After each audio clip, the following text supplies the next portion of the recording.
Oh, we are live. That's what the screen says. I guess we got to get to this thing. We call Birds 365, the Mac and Mac guys, because I'm Jody McDonald, and he's John McMullen, and he tells me his Comcast is hanging in there all show long. Are you lying? Are you guessing? Are you like? Well, I'm guessing. I have no power over Xfinity. Come on, wave that magic hand of yours. You can make it stick around. They tell me it's running at 118% of optimization. That's what they tell me. That's a pretty good number, 118%. Well, it doesn't exist, Xfinity. You're making that up. 118? Is that really the number they gave you? Yes, 118%. You run a test, and it says it's running 118% of what you should be getting. And I felt like saying, that's not a real number, as I just said, but let's let them have this. And I think you need Nick Sirianni to consult on this, because if you're improving 1% per day, they've been working hard over there. 118% on one day. Well, that's pretty good. That's pretty damn impressive. Well, after we lost you yesterday, Jeff Card, thank you very much for hanging in there and being my co-host after Johnny went down with Comcast issues, but not an issue today, and 118%. Eagles had a bit of a busy day, juggling a little bit with their roster, so I got to get your take on everything that went down yesterday. We knew IR moves were coming. They kept Tyree Jackson on the 53-man roster. They didn't want to expose him. We knew he was going to go to IR. The question now is, how long is he going to be on IR? And if they eventually elevate him to the regular 53-man roster, what is his role going to be when he gets there? But knew Tyree Jackson was coming. Didn't know about Jack Driscoll. Had there been any hints of that? Did he get hurt in the last preseason game? When did Jack Driscoll's injury get to the level of, we better put this guy on IR? No, we didn't know about it, and it's called a pec strain. The Eagles called it. So it could have happened in game, could have happened in practice. That's the kind of injury that happens to an offensive lineman. However, if you want to go to the conspiracy theory, and I wrote about this guy on Sports Illustrated yesterday, Brett Toth is just better than Jack Driscoll. I don't think a lot of Eagles fans realize that. Now, they don't want to lose Jack Driscoll, but I've been saying for a while, they got to carry Brett Toth on this team. They did. They're not only carrying him, he's going to be probably, if you think about Andre Dillard, I mean, he's only a left tackle. So we talk about the Lane Johnson, the ankle issues, and always being a play away. Well, that's Brett Toth, man. And by the way, he's better. He's a better player than Jack Driscoll. Right now, the Eagles know that.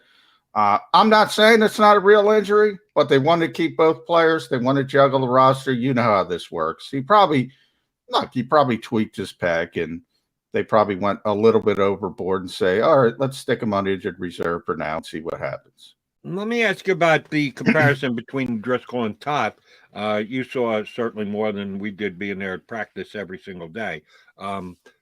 Is flexibility the same with these two guys? Because, yes, if the Eagles are going to carry a guy like Andre Dillard, who is purely a left tackle and a guy they don't have confidence in the ability to move around and play different spots on the line, how would you compare the flexibility between both Toth and Driscoll? Not the overall talent and what they're able to do at the top of their game, but just plug them in at any one of the four spots other than left tackle. Is Toth as versatile as Driscoll as well? Well, they're both they both played inside and outside. They're both more comfortable outside. They both are right tackles, essentially. That's their most comfortable position. It's where Brett played at Army. Jack Driscoll played, obviously, at Auburn. I think he started at UMass. The Eagles moved Jack Driscoll first as they do this cross-training inside the right guard. So he played it. He's willing to play it. He didn't play as well inside at right guard. They did a similar thing with Toth when Andre Dillard went down. He was getting all the second-team reps at left tackle and playing very well. When Andre came back, they moved him inside the left guard. So they both have similar versatility. I would say Toth can play left tackle, left guard. Right tackle, I've seen him play those positions. Hasn't played right guard yet, but if you can play left tackle and left guard, you can play right guard. Driscoll's only been on the right side, so if anything, Toth has a little bit more versatility as well. And I was wondering about keeping 10 offensive linemen. We now know it's down to 9 because of the move that they made, at least for what we're projecting to be the 45 when they get it up and running on opening day. Another addition yesterday, they added another DB because part of the off to the injured list was Josiah Scott. Again, was he hurt? Late in training he camp? was hurt. He hurt his hamstring. That's one of those things with defensive backs, and that's why you need so many defensive backs. I mean, Doug Peterson used to call it a thoroughbred position, and those guys need to be able to run, and they got to be at optimal levels, and they are most susceptible for those hamstring strains, and you see it all the time, not just here, but all around the NFL. So he has a hamstring strain.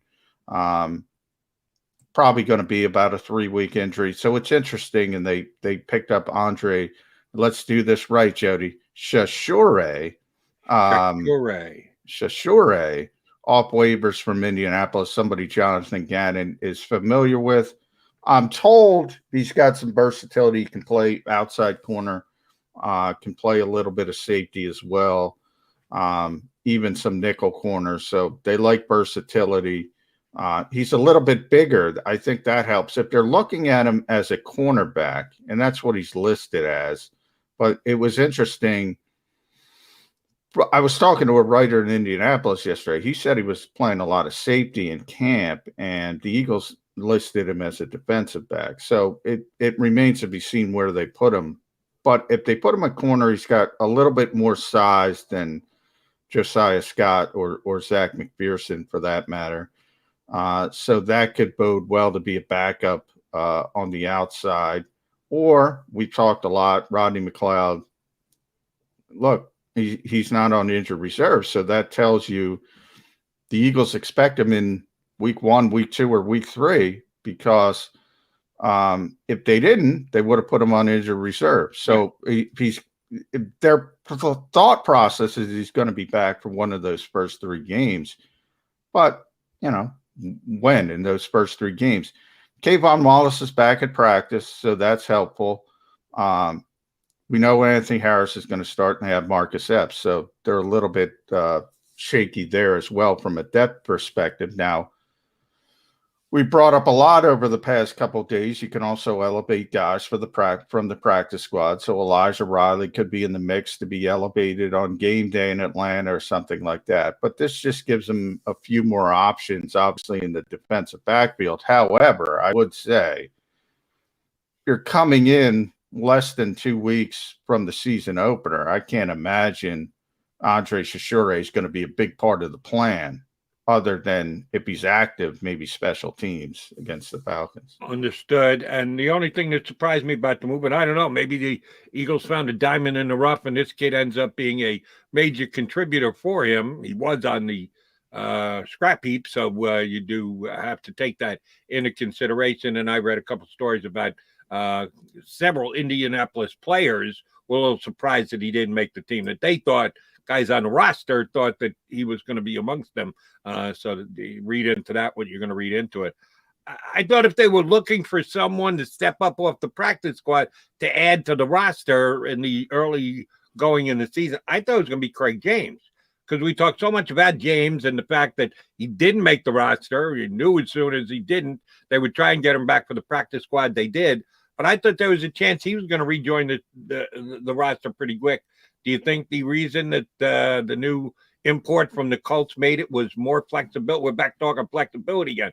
Do you think it was the fact that they look at him as both a corner and a safety at the same time, and they might not look at James that way? Do you think that's the reason why he gets the nod? Not necessarily. I mean, understand, look, if you want to acquire this guy, you got to pick him up on waivers from that process, or you're risking losing him. Obviously, if he hits the street, he can sign with anybody.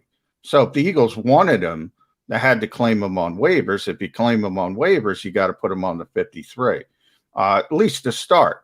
then maybe they can get him into the building, and Jonathan Gannon can say, look, we want you here. We want to develop you. Right now, we need Craig James. Right now, we need Elijah Riley. We're going to elevate them. We're going to waive you, put you back on the practice squad, kind of finagle things that way. So, or they might really like him. They might think he's a better player. But it remains to be seen, other than obviously they have some history with this player and they claimed him for a reason. And they do like him enough that they have already released Graylin Arnold from the practice squad. So that's one less overall, whether you're talking about the 70, as the Eagles like to talk about, the 70-man roster. It's not just 53, it's 70. Graylin Arnold has been removed from the 70 with the addition of Mr. Secure. If we got that right, we're going to work on pronouncing his name over the next several weeks, if not months. Well, we got it. I think we got it. We got the hypothetical spelling. So we got it close enough. Let's see how long he's around, Jody, before. We'll just learn how to spell. Yeah. We'll know how to spell pronounce his name, and then he'll be over and done with and on to another squad. All right. Another question I have for you is Hassan Ridgeway, also elevated and ready to go.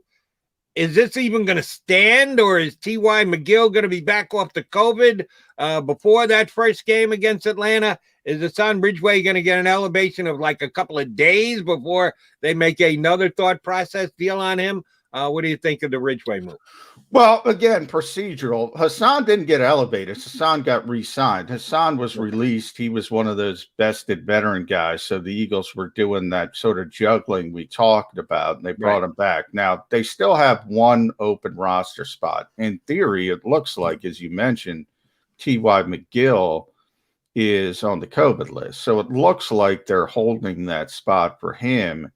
And all of a sudden, there we are with the depth. We all said, wow, that's not a lot of depth at defensive tackle with Marlon T and Milton Williams, because Milton Williams, as a rookie, has played the vast majority of his snaps outside. Actually, he's played more outside than inside. So you're looking at, there's no depth there.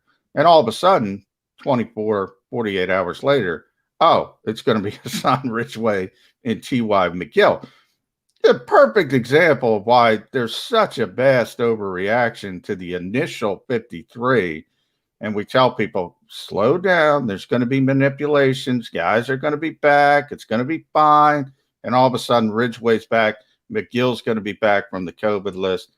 And you have that depth that looks pretty good, actually, at defensive tackle.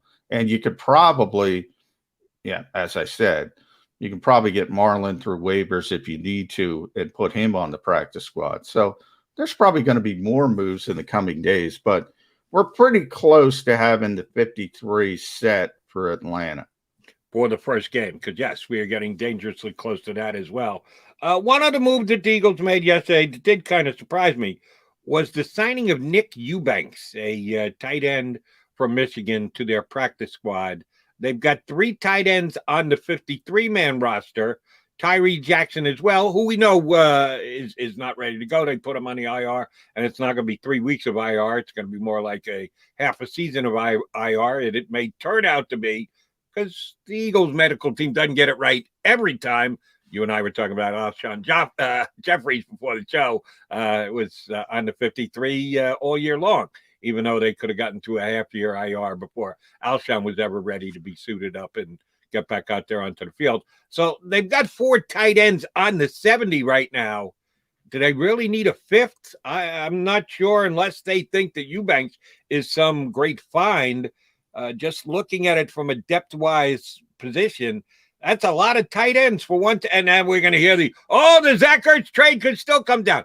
It's not happening. Zach Ertz is here, folks. Those of you who want to see him elsewhere and think Howie's going to get that second-round pick for him, it's not happening. Zach Ertz is going to be here. The question for me is, why is Mr. Eubanks here too? 16-man practice squad, Jody. Yeah, it probably wouldn't be if it were 10 like the old days, or even 12 like it was supposed to be elevated to before COVID turned it into 16. You got more room. So you see a guy you like, you pick him up, you put him on the practice squad for a couple of weeks. Yeah, the Eagles seem set at tight end with obviously Zach Ertz, Dallas Goedert. Jack Stoll, and they love Tyree Jackson, but he's going to be out for 2 months. Look, you got 16 guys. You got to fill them up with players, and that's one of the positives of having the extra practice squad spots. You can use those last couple spots to just look at players you think might have a chance, and if they don't, you can quickly rotate them out and bring other guys in.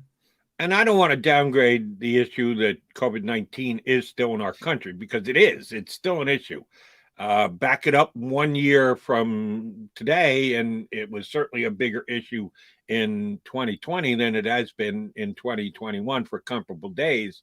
But the NFL had to make its decision on how large the practice squad is going to be months ago, when we didn't know what kind of advancement we'd be making and how many people we'd have vaccinated and what kind of an effect it would have. Next year, we expected to be in an even better position as medicine continues to get a little more finely tuned, and the vaccines, one of the three have been cleared by the FDA. The other two probably not far behind. How many do you think we're going to have on the practice squad next year? Did the NFL get used to this and like this? And everybody says if management doesn't have a problem with larger rosters, which means more money out of pocket, well, then I know the coaches and the general managers like it, because it just gives you that many more players to manage and that many more darts at the dartboard.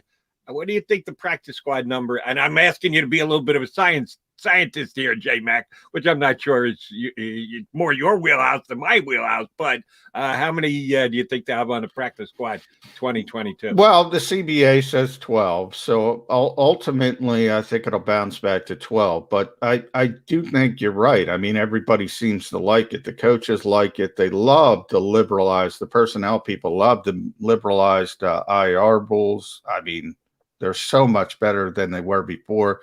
I think that has a better chance to stick than the 16-man practice squads. Now, from the union's perspective, that's 4 extra jobs per team. So, that's 128. Even I can do that math, Jody. That's 128 extra guys employed by the NFL. So they'll push, once you get something, nobody wants to give it up. Exactly. They'll push to keep it.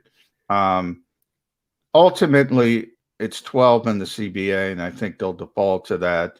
But yeah, the coaches love it. The personnel people love it. Do the owners love it? We're talking pennies, but rich people, they'd like to pinch pennies. Oh, the NFL, every time it gets into a collective bargaining agreement with the players, it's always, we keep every single dollar we can. You need more days off? You got it. Less hitting in practice? You got it. They'll give them a bunch of things. None of them ever equate to more dollars in the players' pockets. The owners keep the dollars for themselves. That's the way the collective bargaining agreements have gone the last 2 or 3 times they've had to negotiate. And yes, because of things like COVID, every once in a while you have an outside the collective bargaining agreement negotiation. Yeah, the owners always seem to hang on to their money when it comes to that. But in this case, if the practice squad is as big as they've made it going forward, it would actually be a couple more dollars out of the owner's pockets. All right, speaking of going out of pocket, we're paying big bucks for our next guest. Or at least we're telling them that. We're telling them the check's in the mail, too. Whenever we get him on, he brings the goods. Zach Berman, who covers the Eagles for The Athletic, joins us next here on Birds 365. As a hardworking American, you've never experienced how tough life can be until now. A catastrophic injury while working on the job. A personal injury from someone else's negligence. Turned away by other law firms in the region who didn't bother to learn your story. It's time to meet the Fritz & Bianculli Law Firm and managing partner Brian Fritz. Badly injured? Call the Fritz & Bianculli Law Firm. Find out why they say, "We got this." The International Brotherhood of Electrical Workers, Local Union 98, is a proud sponsor of The Labor Show with J. Doc and Krause every Saturday night from 6 till 8 p.m. IBEW Local 98's highly trained and superbly skilled electricians are the best in the business, setting the highest safety standards in the electrical industry. So when you're planning your next industrial, commercial, or residential project, choose an IBEW Local 98 union contractor. Learn more at ibew98.org. The savoring taste of a good bag of beef jerky is so enjoyable at any time of the day, as long as you can find it. Here's what we suggest. Pure Bull Beef Jerky is our answer, and soon it will be yours. Locally produced in the Philadelphia region, this high-quality, healthy protein snack is easy to secure. Go to steersnacks.com, and you'll see hot garlic, tropical heat, Pure Bull dry rub, and our favorite, Huck and Fod. What's that? Huck and Fod. Go now to steersnacks.com. I get scared sometimes. Of a lot of things. Joining in. Decisions. The dark. The dark. But I once heard someone say, But as I always say, it's okay to be afraid. as long as you face the fear. And keep moving forward. Wherever you are in life, count on the name trusted in insurance for over 80 years. Independence Blue Cross.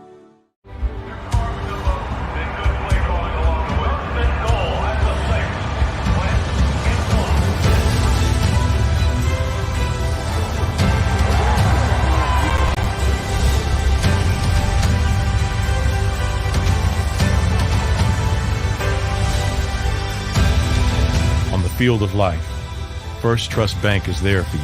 Champions on three. 1, 2, 3. Because Philadelphia dreams deserve a Philadelphia bank.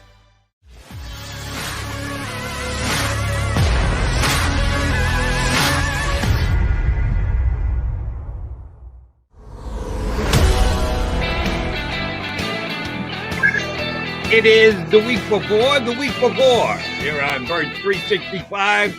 But check it, folks. Football is just around the corner. Here to talk some Eagles football with us is a guy who's been covering them for years, formerly in town, now nationally with The Athletic. Zach Berman jumps aboard here on Birds 365. How are you, ZB? Hey, I'm doing great. Thanks for having me on. Hey, Zach, good to see you. I see you every day, but we'll Exactly. see.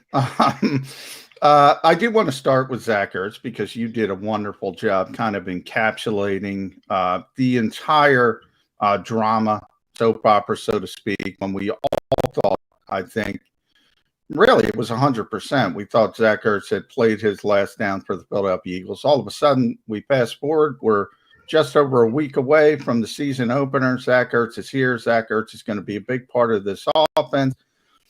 What changed, Zach Berman? What do you think was the crux of what went on here?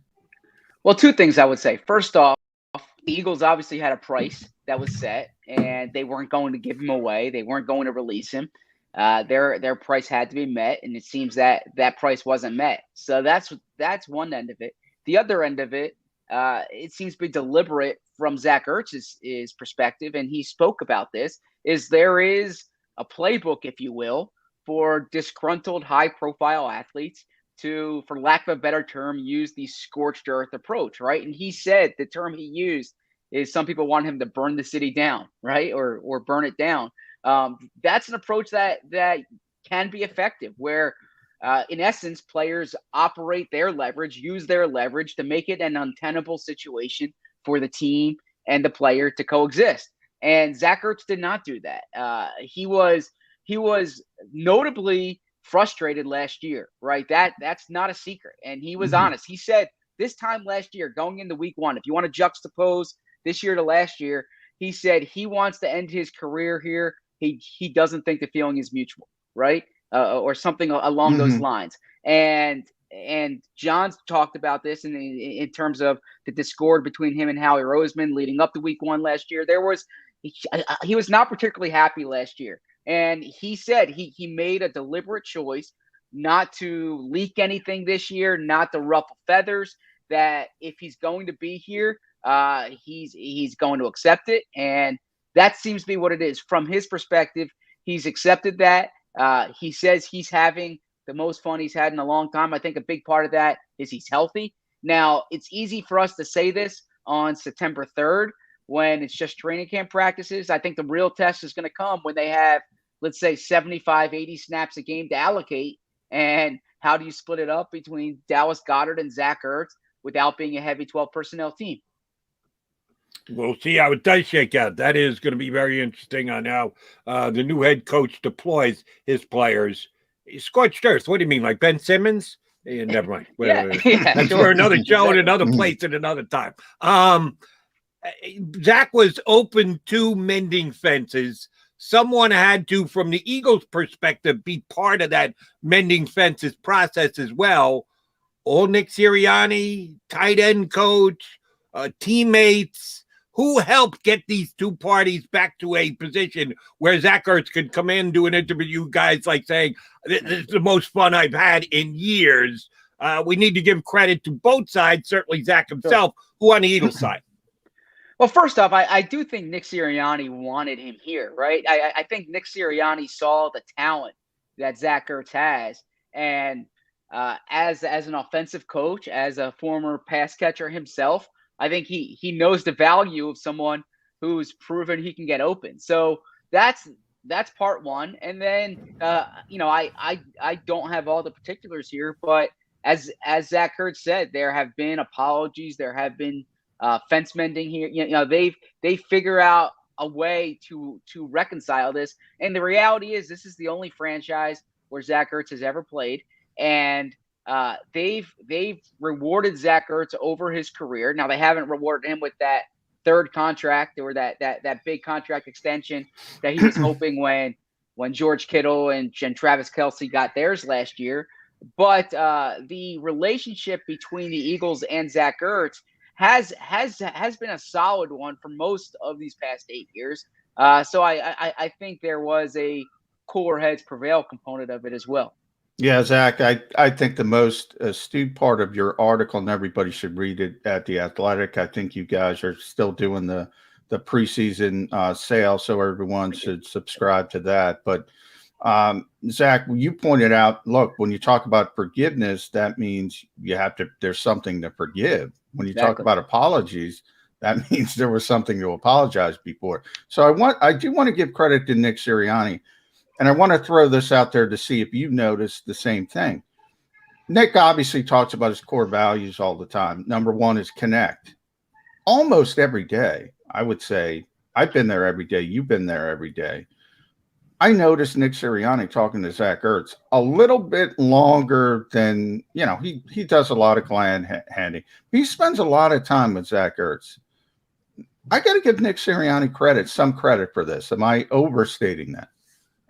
I don't think you're overstating it. I think part of what the Eagles hope makes Nick Sirianni a good coach is that understanding about connecting with players, is his ability to do that, is knowing how to coach different players. I also think, contract issues aside, Zach Ertz is a professional in every sense of the word in terms of how he goes about practice, how he goes about preparation, how he goes about being an NFL player. And I think for a new coaching staff, they appreciate that, right? Like if you are if you're running a training camp and you see the way Zach Ertz practices on August 6th, coaches appreciate that. So I think there's a mutual respect there. Zach, I want to get a couple of roster positions down with you since the Eagles just cut down this week. We surely haven't had John, but we surely have been reading what you've been putting in The Athletic. Yesterday, made a move, Jack Driscoll to IR. Didn't elevate an offensive lineman to the 53, which means as of right now, they only have four backup guys, one of which is Andre Dillard, who we all assume is just a left tackle, and one of which is Landon Dickerson, who we don't know if he's capable of playing not. He's got all of 1 week of practice underneath his belt. We know how much the Eagles think of him and how highly he's regarded in the organization, but can he actually be on the active for this week? And if so, if there is an injury, are they going to feel confident to put him in there and play? I would be surprised if he's there week one without really much time in full team drills. So look, it's hard to say at this point. I haven't seen a full practice with him out there. So you see the individual work. We'll see what the practice reports say next week. But my guess is that Nate Herbig is the top interior reserve for week one. But I do think within that 6-week period, it's going to be Landon Dickerson. Otherwise, you have an Alshon Jeffrey situation from last year. So I think that from their calculations, Landon Dickerson is going to be back active in the I don't want to say in the starting lineup, but in the game day actives within the first 6 weeks of the season.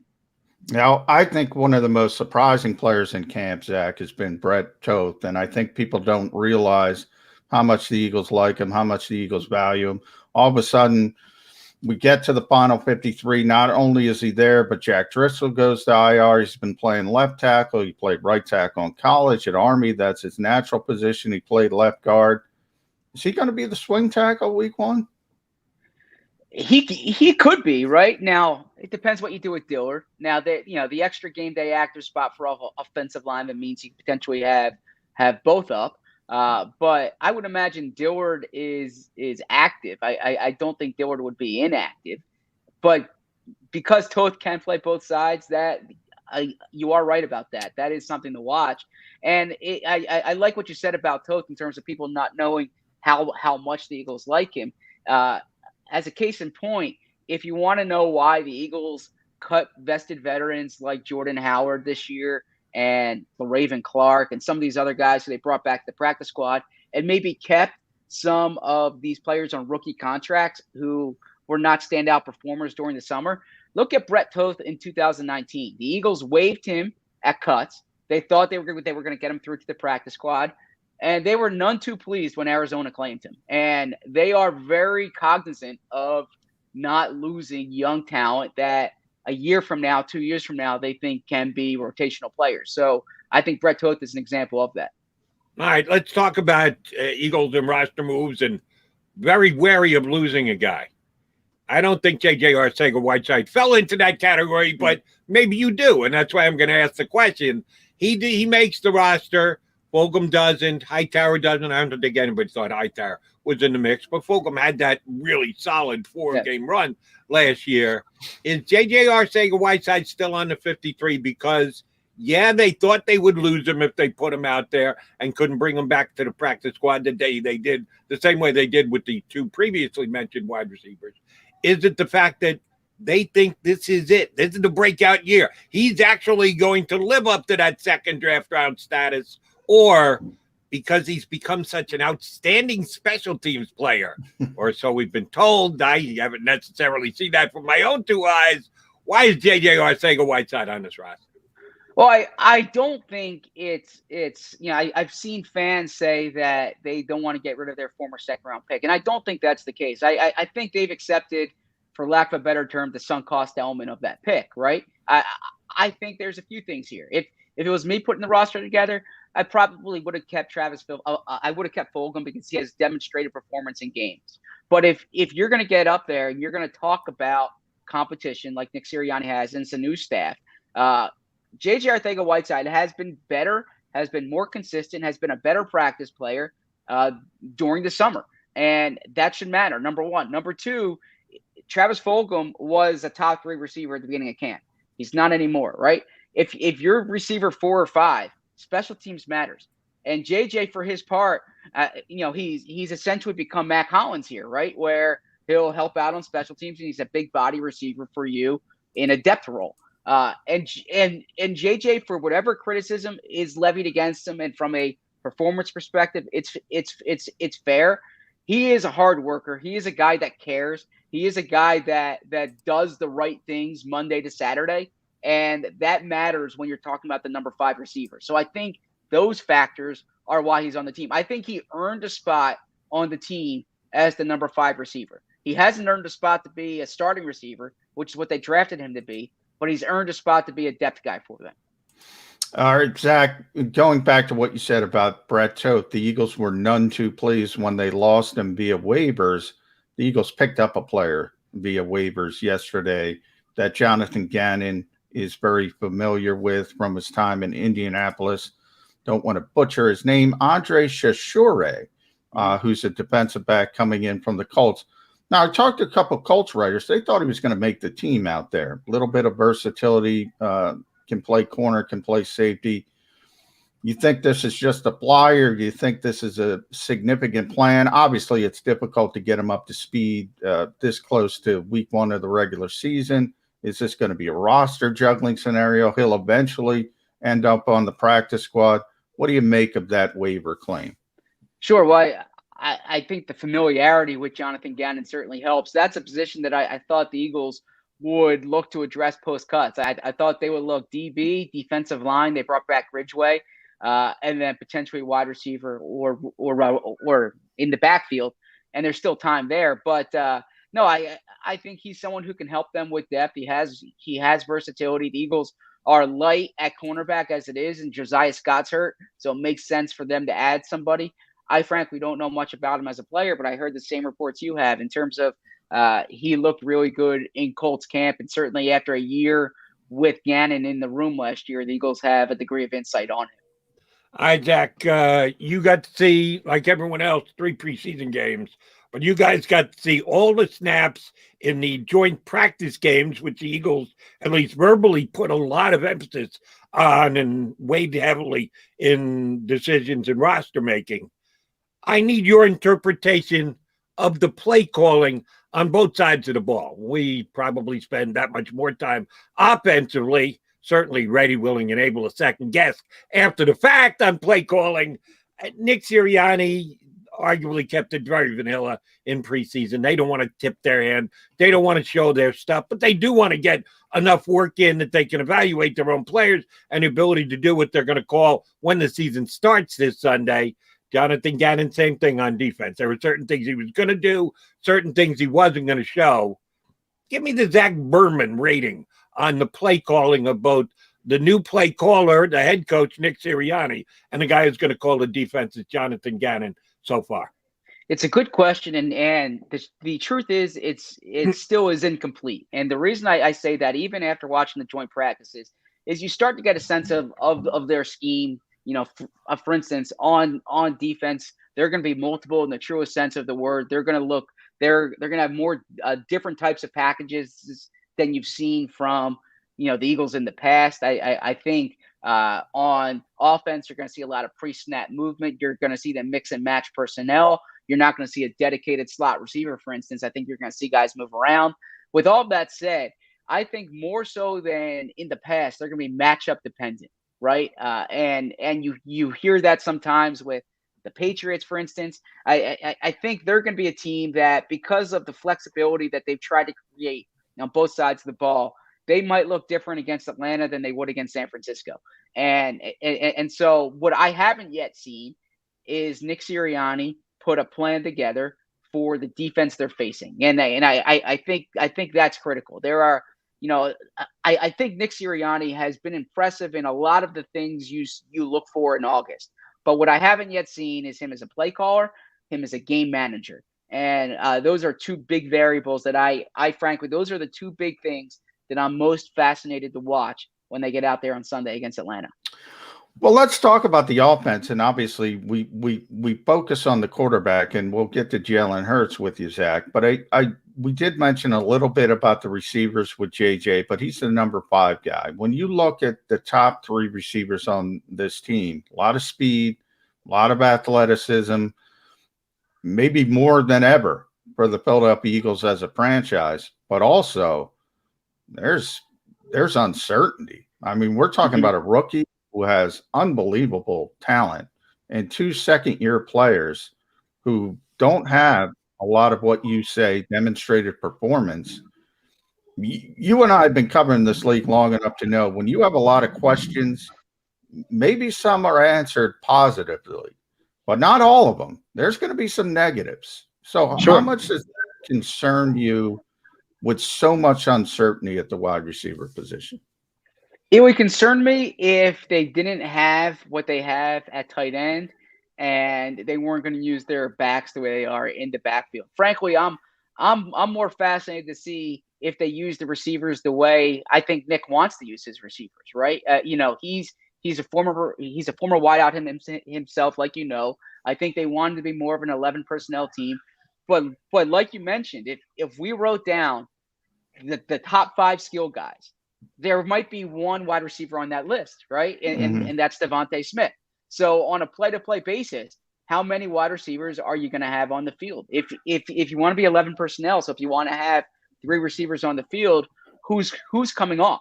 Is Ertz not playing? Is Goddard not playing? Because both those guys want to be out there. Now, to answer the question succinctly about wide receivers, I don't have questions about Devontae Smith. Now, I don't think he's going to be the producer he was last year at Alabama, but that's prolific production. I still think he's going to have the most targets and the most production that a wide receiver's had here since Alshon in 2017 and maybe since Jeremy Maclin in 2014. Beyond that, on a game-to-game basis, I don't know what you're getting from Jalen Reagor. I'm intrigued by Quez Watkins, but we haven't really seen him much in games yet, right? So there are a lot of questions there, and that's why I think even though their intentions were to be a team that focuses on their wide receivers, the result is going to be more tight ends and running backs. You're going to see a lot of throws to the tight ends, a lot of throws to the running backs. One of the things I will give Howie Roseman credit for is that he realizes that at times you must be fluid in your thinking and you must be fluid in your actions. If 3 games into this season, Zach Ertz is in the top 5 in tight end receptions and yards per catch, he's already got a handful of touchdowns in the first couple of weeks. Did the Eagles do a 180 and say, we want one of our tight ends under contract going forward for next year? Do we try and get a reasonable, maybe more short-term, not 5-year, but 2-year deal done with Zach Ertz and believe he's still got that much left in the tank and take our chances with our other tight end who we've been negotiating with to get an extension done? Or do they double down on Goddard because, Zach Ertz is making his name again and is going to hit the free agent market and a better payday is going to be out there for him? How does Howie handle tight end if Zach Ertz in the first several games of the season looks like the Zach Ertz of old, not the guy playing through an ankle injury last year? Yeah, good question. And the truth there is that their approach to Zach Ertz has never been because they don't think Zach Ertz is a good player. It's because the presence of Dallas Goedert. They drafted Dallas Goedert to essentially replace Zach Ertz. He's 26 years old. He's an ascending player. All things being equal, they would rather re-sign the 26-year-old than the 30-year-old. Now, it often comes down to price too. I don't see a scenario where both are here long term. So you have to commit to one. I still think they commit to the 26-year-old, but it's not implausible to think that if they still think Zach Ertz has football left, that they look at Dallas Goedert as an asset. Now I don't think that's going to happen. I think they're going to keep Goddard and not Ertz long term. But it's certainly not out of the realm of possibility. Let me follow up, John. I'll let you get in here in a second. How does Tyree Jackson play into that? If they're going, if Ertz does look really good, and yes, you want a tight end you can look forward to, maybe not with a 30-year-old guy, but if they like Tyree Jackson that much and think he could be the guy 2 years from now, 3 years from now, 4 years from now, does that factor into how they look at their top 2 tight ends, how their third best tight end is developing, looking like a possible option down the road? Not at all. I don't think they can make any decisions with the top 2 guys based on Tyree Jackson's potential. Okay. I think if it works out that Tyree Jackson is a productive player, even better. You have 2 tight ends there. But if they took Kyle Pitts, number 6 this year, for instance, if he was there and they took him at 6, that changes the Goddard equation. I don't think Tyree Jackson's presence affects the Goddard equation. Well, Zach, we always talk about the Sam Bradford scenario. In a lot of ways, I think Howie Roseman was waiting for that, at least at the start of training camp, a potential injury. He got it. Ironically, he got it in Minnesota. All of a sudden, here comes Rick Spielman. He's making a phone call. He's asking about Dallas Goedert. Now, is that as simple as Howie will listen to anything and say, well, give me a first-round pick, and that ends that, and the Vikings go in another direction? Or is this relationship with Zach Ertz repaired to the point where they would consider something like that if somebody at least knocked their socks off? Sure. I don't know the particulars of the Minnesota situation, but I do know, and Howie has said this. Everyone's available in essence, right? there's a price for everyone. Number one, and number two, I think that if for instance, when there was all this discussion about them possibly being a suitor for Deshaun Watson, and if it was going to take players in addition to the picks, it wasn't out of the realm of possibility that you would think Dallas Goedert might be a player included in that. So the optionality of having Ertz here, if you did have to move Goddard, I certainly think that is a relevant conversation to have, but I don't think they've like made a decision to move on from Goddard. I still think they're an organization that wants Goddard here long term. All right, Zach, I'm going to have to ask you one of those read between the lines questions, which aren't easy because you'd love to have evidence for your own edification when you're asked an opinion question on what a player is going to be able to do. We didn't see a whole hell of a lot of Ryan Kerrigan in the preseason. Injury issues, moving him back and forth between stand-up outside linebacker and defensive end.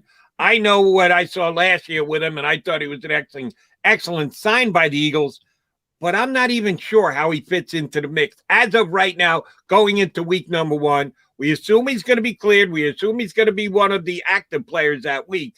What do the Eagles think they can get out of Ryan Kerrigan? And I guess I'm kind of asking you to read what the coaches are saying because we haven't had too much ability to judge it with our own 2 eyes. Yeah, a guy who's proven he can get to the quarterback, and you can't have enough of those. Now, you mentioned the stand-up pass rusher role. He had the thumb injury. We really didn't see him practice much after the first week, and we didn't see him much in that role. And I think that is if you're looking at where they can use him, I would try to see if he can play Sam linebacker for you or take some snaps there because you have solid depth on the defensive line. They have a hard enough time finding enough snaps, in my opinion, for Graham, Sweat, and Barnett as it is. Now you throw Kerrigan into the mix. But if you're saying, do I want to play Kerrigan at linebacker and take TJ Edwards off the field and move Alex Singleton over, whatever it may be, that would make more sense to me. And he's obviously been a stand-up player before. So I think that they haven't really shown this yet, in part because Kerrigan's been injured. But if I'm reading between the lines, I'm curious to see if he can help them in that role. I know he can help you as your 4th defensive end. I just don't know if when you have a player of Ryan Kerrigan's talent, and I get it, Chris Long was once your 4th defensive end too, but if you have a player of Kerrigan's talent, if it's better to keep him there or if you can find a different role for him. All right, Zach, last one from me. And before I get to it, I want to say read Zach at The Athletic. Obviously does a great job with Bo Wolf, 3-time reigning roster poll champion. I have to say that. I was in second with Zach Berman and my buddy Ed Kratz. But, I'm jealous of Bo. We'll say that. And Sheil Kapadia also, our old friend who does such a great job from a national perspective as well. Got to end it with the quarterback 1. We could finally call him the quarterback 1. They finally acknowledged that, so that's a good thing. You mentioned a little bit about Deshaun Watson. That's been looming. It looks like it's shut down, at least for now. But here we go. Gardner Minshew's in here 2 weeks before the start of the regular season. Look, doesn't mean anything early in the season. You can't ramp him up. But let's be honest, Zach. He's more accomplished than Jalen Hurts. We all know Jalen's personality. He seems to handle things much better than Carson Wentz did in a similar situation, at least from bringing in a potential talent. At some point, though, is that self-defeating to constantly just bring in players at that position that could argue, hey, man, why shouldn't I be the number 1 quarterback?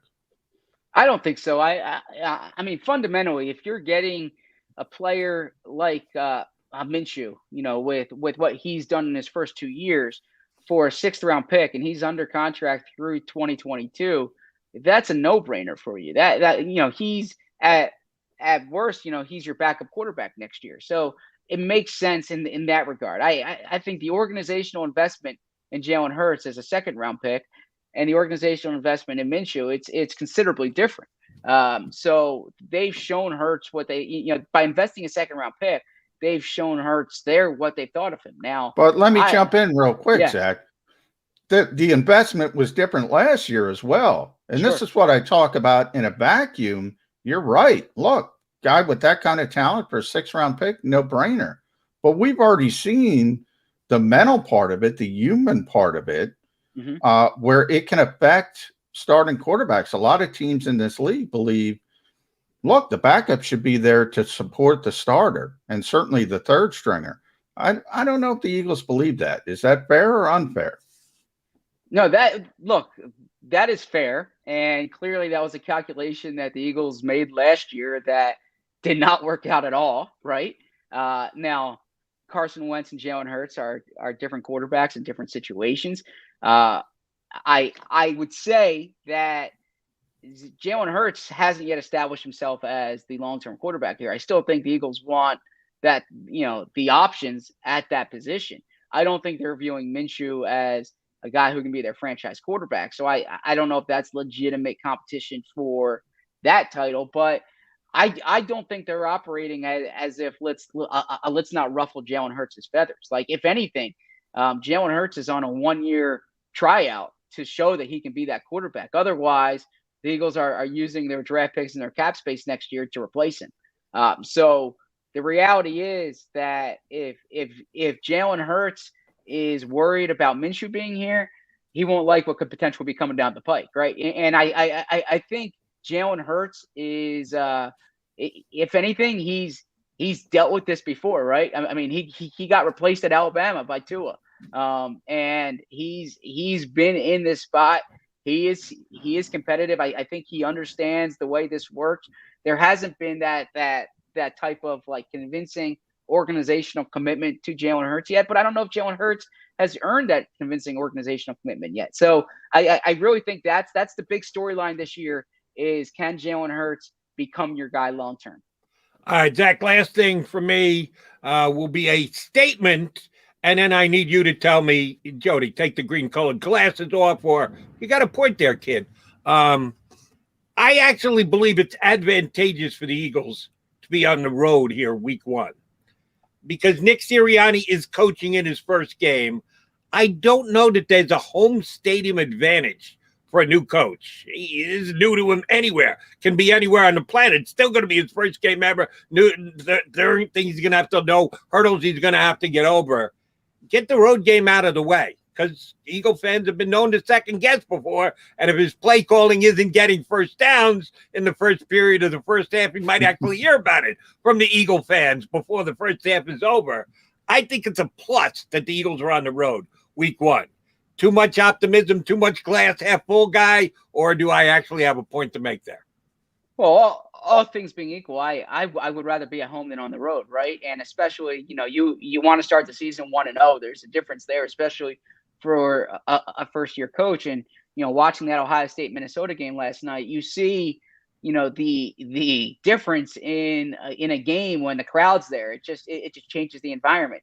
That said, I don't think going down to Atlanta is going to be, it'll be a good test, but it's not like starting the season in Kansas City, right? So, I see the point of what you're saying, but if they lose week 1 to Atlanta, it's not like the crowd's gonna be more forgiving in week 2 in Philly. So, got a point there. That's very true. Thank you for in that sense, I would probably rather start in week 1 when you're 0-0. Exactly right. Zach Berman, always a pleasure. We appreciate whenever you come on. We will continue to read you week in and week out in The Athletic. Tell your compatriots we send our regards to them as well. Thank you.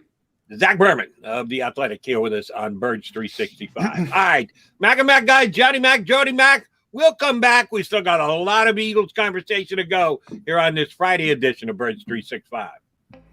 As a hardworking American, you've never experienced how tough life can be until now. A catastrophic injury while working on the job. A personal injury from someone else's negligence.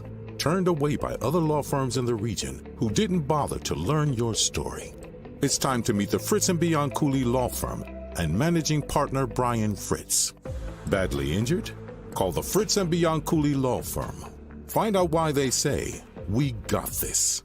The International Brotherhood of Electrical Workers, Local Union 98, is a proud sponsor of The Labor Show with J. Doc and Krause every Saturday night from 6 till 8 p.m. IBEW Local 98's highly trained and superbly skilled electricians are the best in the business, setting the highest safety standards in the electrical industry. So when you're planning your next industrial, commercial, or residential project, choose an IBEW Local 98 union contractor. Learn more at IBEW98.org. The savoring taste of a good bag of beef jerky is so enjoyable at any time of the day, as long as you can find it. Here's what we suggest. Pure Bull beef jerky is our answer, and soon it will be yours. Locally produced in the Philadelphia region, this high-quality, healthy protein snack is easy to secure. Go to steersnacks.com, and you'll see hot garlic, tropical heat, Pure Bull dry rub, and our favorite, Huck and Fod. What's that? Huck and Fod. Go now to steersnacks.com. I get scared sometimes. Of a lot of things. Joining in. Decisions. The dark. The dark. But I once heard someone say, But as I always say, it's okay to be afraid as long as you face the fear. and keep moving forward. Wherever you are in life, count on the name trusted in insurance for over 80 years. Independence Blue Cross.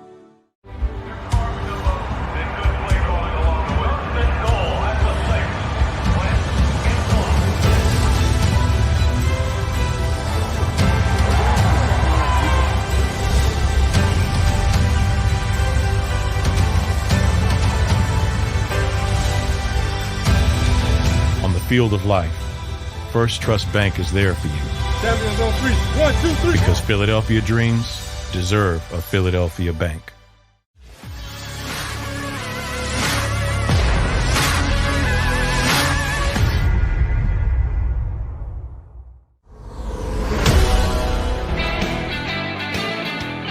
We are your MAGA guys. John McMullen and Jordan McDonald here with John Birds 365, getting geared up for the start of another National Football League season. The Philadelphia Eagles 2021. Zach Berman did a good job of giving us some background info leading up to next Sunday when they get it going underway in Atlanta. John, let me get this point out of the way, and then we'll go back to talking about the Eagles roster and where Nick Sirianni is at and Jalen Hurts' position as the QB1. I'm going to make this next statement with tongue fairly well implanted in cheek. Not 100%, but fairly well implanted in cheek. You know, it's starting to get under my skin, getting on my nerves a little bit. A former Eagle Super Bowl hero. Do you know to whom I refer? I thought you were going to say Carson Wentz before the Super Bowl hero part. No. So I'm going to go Corey Clement. Corey Clement. Yeah. Carson Wentz, good suggestion because he's getting under my skin too. But no, the one I was specifically referring to was, yes, Corey Clement. What do you want Corey to do? Corey's trying to get a job in the NFL. I think people don't understand. Look, if the Cowboys pick up the phone and you're an unemployed NFL player, you're going to go play for the Cowboys. I tell everybody, I was a huge Reggie Jackson fan when I was a young person. I'm a Yankees guy. I tell everybody. Everybody should know this who listens to me. If the Boston Red Sox called me up and I was a Major League Baseball player, I'm going to play for the Red Sox. I grew up. I'm going, that's how it works, professional sports. Doesn't mean Corey Clement doesn't like the Eagles. He's got a chance to have a job. He's going to take it. That's why I said tongue implanted in cheek, because I know that that's the case, what you just stated. What do we want? Corey Clement to go home and sit by the window and just watch the world pass by? No, he's a football player, still wants to play football. And if a team is going to give him an offer on a job, he's going to take it. But he's got to go from here to the Giants. And then doesn't make with the Giants. And no sooner is he released by the Giants, all of a sudden he's a Dallas Cowboy. When is he going to play for the Washington football team? Well, nobody complained about Clayton Thorson because Clayton Thorson he was a Super Bowl hero. Corey Clement is a Super Bowl hero. Look, hey, then the Eagles should have kept him. If that meant something, and they should have kept Corey Clement. Corey wants to play. Corey's going to play. Hopefully, South Jersey kid as well. So that makes it even. I'm sure he'd rather play for the Eagles, but that's not an option. So if you want to play in the NFL, you got to go with somebody who offers you the job. And hey, as I said, you leave the the kid things for kids. I mean, if you're an adult, it's a professional sport. You're going to get cut by a team. You're not going to get signed by a team. You still got a window to play. You got to go where somebody wants you. And if that's the Dallas Cowboys, it's the Dallas Cowboys. Right. And the thing that kind of rubs salt in the wounds is Corey Clement is one of those guys who admitted that even though he's a South Jersey kid, he kind of liked the Cowboys and he kind of rooted for the Cowboys growing up as a kid. And he's going to get a chance to put the star in his helmet, which is a little tough to take if you're an Eagle fan, because he was a part of the biggest day of Philadelphia Eagles history, I'll say ever. I don't want to take anything away from the championships that were won before I was born, but certainly my lifetime and my 30-plus years here in Philadelphia, the Super Bowl will always be the number one day in Eagles history, and Clement had a big hand in on that. I guess we will see him. They got one more episode of Hard Knocks, right? I just watched where they are. This week's episode yesterday, which it airs first on Tuesday nights, I think it was. I've been busy at nights this week, so I didn't get a chance. I watched it yesterday on demand, and I got to say this. I've always given Jerry Jones a lot of credit because he is one of the best promoters I've ever seen in sports, not just in the last 2, 5, 10 years, since ever. Bill Veeck was a very well-known baseball promoter and a guy who was put the Chicago White Sox on the map. Jerry Jones has done that for the Dallas Cowboys. He has done better promotional work for his team and raised the value of his team more than any other professional owner that I've ever seen. This has been a really boring Hard Knocks this year. Yeah. I don't know that it's... I think it's been boring for a couple of years. I think, it's like everything else in the NFL. When it first started, it was great because fans got to see a little bit behind the scenes. It was too revealing. And coaches saw it and said, I don't want any part of that. We talked about the rule. They got to force people to get involved.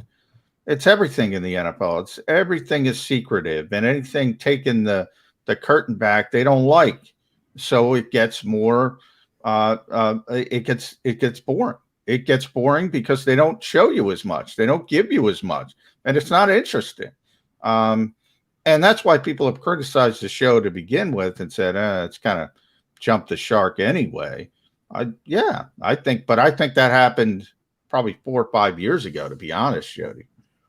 Yeah, see, I thought it was still okay. Last year wasn't great when they tried to do 2 teams. But the Raiders were – here's why the Raiders were good. Because they had colorful characters. John Gruden is a colorful character. Like him, hate him, doesn't matter. You got to admit that John Gruden is a colorful character.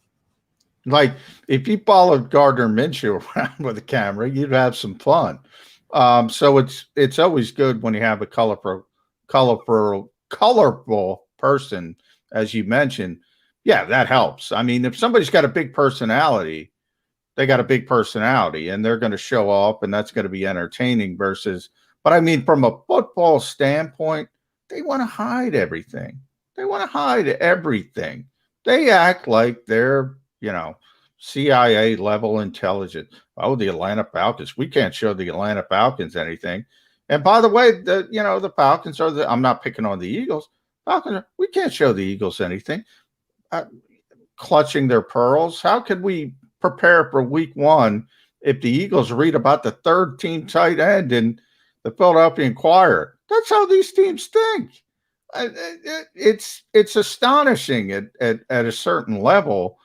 And they know the worst part, Jody, is they know what it comes down to on game day. They'll tell you it comes down to execution, comes down to all those types of things. And yet, during the week, they'll say, did Zach Berman report that Jack Driscoll's on injured reserve before Jack Driscoll got the injured reserve? How are we going to overcome that? Really, really dumb stuff, Jody. Really dumb stuff. And it's kind of amazing. And I understand paranoia runs deep in the National Football League, and the Eagles are just one of those teams. I don't want to say that they're more paranoid than No, any they're the other same team, as everybody else. Same as everybody else. Agreed. No, it's not that. The Cowboys are a boring football team with no personality. Well, that might be true as well. Ezekiel Elliott is just a stone cold goofball. I don't know what Ezekiel Elliott is all about. Dak Prescott is boring. He's a boring personality. He's got no personality. They tried to make Amari Cooper interesting this week. You want to talk about boring? Oh, my God. Wet paint drying is more exciting than Amari Cooper. Now, he's a good player, but he's got zero personality. Mike McCarthy, who I've been a fan of last year when he was out there on the open market. I was hoping the Jets fired Adam Gase and grabbed Mike McCarthy when he was available. They chose not to. Okay, fine. He's boring. He's boring, and I don't think he's all that good a coach either. That's one thing that should buoy Eagle fans, at least for me. And I know the outcome of preseason games, who wins, who loses, basically irrelevant in the preseason. The Cowboys have not opened my eyes a little bit, and this is Hard Knocks aside. I watched a couple of Cowboy games re-air on the NFL Network after the fact. They're not good. The Cowboys aren't going to be that much better this year. They'll be better just because Dak But you know, I'll even throw that into the mix of the same thing. It's become this corporate environment in the NFL. They don't want big personalities. They don't like big personalities. Now, they accept them if the player is really good and really successful. Well, let's be honest, Jody. Let's go back. Ken Stabler. You think he'd go over well in today's NFL? The way Ken Stabler go well on Hard Knocks. It would go well on Hard Knocks. Even Brett Favre, you don't have to go back that far. I mean, they don't want that. They want to look at how Jalen Hurts acts. Jalen Hurts is Mr. Steady Pulse. I call him all the time. I mean, he is just a straight line. You think he's got a big personality? Now, maybe he shows it behind the scenes, and I think he does. But if he were on Hard Knocks, you'd be saying the same thing about Jalen Hurts because that's what they want. That's what they want. And they try to turn these guys, I don't know if you want to call them robots or not, but they don't want any outside the lines. They don't want any coloring outside the lines. They want by the book corporate structure straight ahead. They don't want that. Let me ask you, because you know better, because you get a chance to interview these guys every once in a while. John Q. Public guys like myself. And yeah, I know I have a little more access. I don't use it the way you do, more than just a regular Eagle fan does. And that's my issue. Who does have a big personality on the Philadelphia? Brandon Graham. That's Brandon true. Graham. And the Eagles probably hate it. But, Brandon just, But the first thing, Fletcher Cox did that thing a couple weeks ago where he ignored Jeff McLean's questions. Lord knows why it didn't make any sense. But, Brandon Graham got up the next day. He's cracking jokes about it. He's cracking jokes. He's sort of grandfathered into the old system. Like he says whatever he wants to do. He's got this huge personality, obviously, but he does it in a positive way. He does it in a positive fashion. He's having fun with everybody. He's joking around. Man, who else? Lane Johnson. Lane will say whatever the hell he wants, whatever. Kelsey. Very few, though. None of the young guys. Both of those guys you're bringing up are they are coming into the structure, man. That's depressing because the young guys are coming in to this new structure of what you're talking about a little bit with Hard Knocks. They're coming into this. They're being taught, don't do this, don't do this, don't do this. Now, some guys are just so out there that they don't listen, but that's not what they want. And it's kind of depressing. It is, because I'm such a big fan of Hard Knocks. I thought it was groundbreaking television Oh, it when it was. first hit the ground running. And yes, up until a couple of years ago when they had the Raiders last year, and maybe this is why my evaluation this year bothers me as much as it does. I cut them a lot of slack last year because just like everything else in the world in 2020, we're dealing with a pandemic. So they're trying to do an behind the scenes show in a pandemic atmosphere, which I think was an unbelievable difficult task for them to try and pull off. And they didn't really hit the ball out of the park, but I wrote it off to the pandemic rather than maybe the whole concept of it is getting old. Maybe as John McMullen is pointing out to me, that's the way of the NFL anymore. If you've got a guy with a personality, keep him under wraps as best you can. Don't let him out in front of a camera. Don't let him say anything. Stay as corporate as possible. I was hoping that that's not the case, but that is what I've seen here with the Cowboys so far. And yeah, the Eagles are not chock full of personality either. Maybe that's one of the reasons why we got like Sirianni. At least he takes a shot every once in a while to put a little personality slams it down. Yeah. You know, and they probably tell him, yeah. I mean, we talked about Gardner Minshew as another guy. You're going to see that at some point. He let it show a few times in his introductory presser, but let me interrupt you. When are you going to get Gardner Minshew again? In the COVID world in which we lived, you can't just go up to a guy's locker where you have to request. Not until he plays. Right. So we may never find out how big a personality Gardner Minshew is. You guys had him for what the other day? 20 minutes? Yeah, about 20. Not even. Probably 10, 15. Yeah, and that's it. He may go into bubble wrap from the media again. Oh, he will. Yeah, how often do you talk to the third string quarterback? Yeah, but that's normal. But I think we're going to hear from him again. Really? When and how? Well, when you can figure out on your own. I'll just say my prediction is we're going to hear from him again. That's my prediction at some point this season. All right. We're going to hear. Did you and I do this, or did I do this on my radio show with somebody else? I don't remember.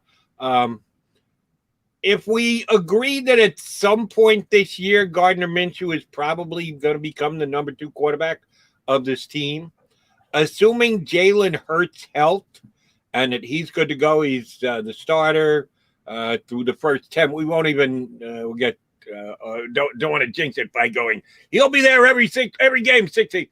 What's who's your 100% assuredness of injury in the National Football League? Is that an Ertzism?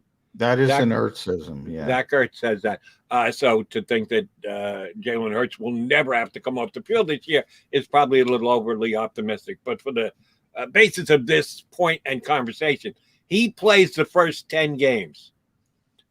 Are the Eagles going to dress 3 quarterbacks week 1, week 4, week 7? How are we going to know if it's not that Gardner Minshew is going to be the addressed quarterback and Joe Flacco isn't? How are we going to know when he gets to number 2 on the depth chart? Unless Nick Sirianni admits it, we're not going to know. I mean, we can tell, and even in the short area of practice we get to see, you know, if he starts taking the second team reps, that's a clear indication. I don't think that's going to happen, by the way.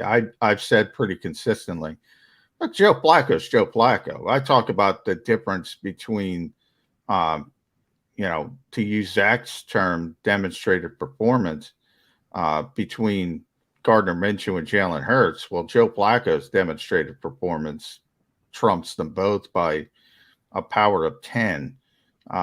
They brought him in to be the backup. I think he's going to be the backup quarterback.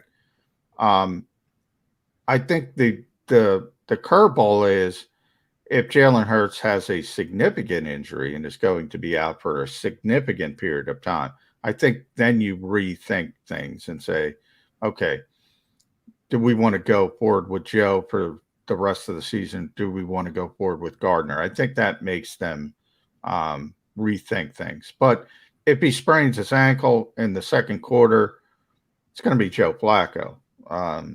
if he's out for a week or two, it's going to be Joe Flacco. I think only a long-term injury or a benching changes that thought process. I didn't think you were going to go there, but since you did, let's follow it up. Benching? How bad is Jalen Hurts going to have to be for there to be a benching? Now, once again, Well, we got to go back to Bob Groats. Yeah. What I was trying to get out of Zach, he didn't agree with my standpoint as much as I thought he would. And he kept saying Jalen Hurts, and that's the prevailing wisdom. Jalen Hurts has a year to prove himself to the Philadelphia Eagles. I think that's changed now. I thought he had a year. Now he's got a week, 6 games, probably 6 games, not a week. Sorry, I was going to say a month. It's probably 6 games. I would put it at. If the Eagles are 1-5 in 6 games, he's out. He's out. Just because they got their hands on Minshew? Yeah. He's they're going to look at Minshew and they're going to try to figure out what they have moving forward. And ultimately, neither is the answer, by the way. The true answer would be the Sam Howells of the world or the Spencer Rattlers of the world or Deshaun Watson, but Deshaun doesn't want to play here. I think Minshew, acquiring Minshew changes the time frame. Look, if he's 2-4, if he's 3-3, he's going to be the starter. I mean, he's got to completely fall flat on the space. But I think that is still, if you're Bob Groats territory, if your glass is half empty guy, if he's 0-6 or 1-5, yeah, he's out. He's out. This team benched a guy they paid $140 million. I mean, yeah, they're not going to accept that. That time frame has changed a little bit. And by the way, for all the people that are going to get upset, I don't think that's going to happen. But I do think you have to be realistic and honest. If he falls on his face, if he shits the bed, because we can curse here, yeah, he's going to get benched because they have another option now that they didn't have before. That is what I'm trying to say. I hear what you're trying to say. And, oh, by the way, I thought Dougie P was a little slow to pulling the plug on Carson Wentz last year, even with the massive amounts of money that they had lavished their starting quarterback 2020. Hindsight, I can say that. I can say it because if you listen to me last year before Birds 365 ever came around on the radio here in Philadelphia, I was saying, all right, I've reached my point.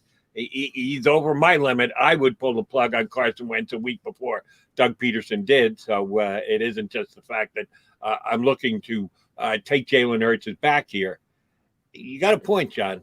I think Gardner Minshew does change the perspective a little bit, which brings us back to a question I screwed up the other day. Remember, we had a great question on the stream right before we wrapped up a Birds 365, and I said, we're going to talk about this first thing tomorrow. We never did. So why don't we do it now? We'll come back. We're going to take a break here, and then we'll continue on with the conversation about the quarterback position for 2021 with the Philadelphia Eagles right here on Birds 365. As a hardworking American, you've never experienced how tough life can be until now. A catastrophic injury while working on the job. A personal injury from someone else's negligence. Turned away by other law firms in the region who didn't bother to learn your story. It's time to meet the Fritz & Bianculli Law Firm and managing partner Brian Fritz. Badly injured? Call the Fritz & Bianculli Law Firm. Find out why they say, we got this.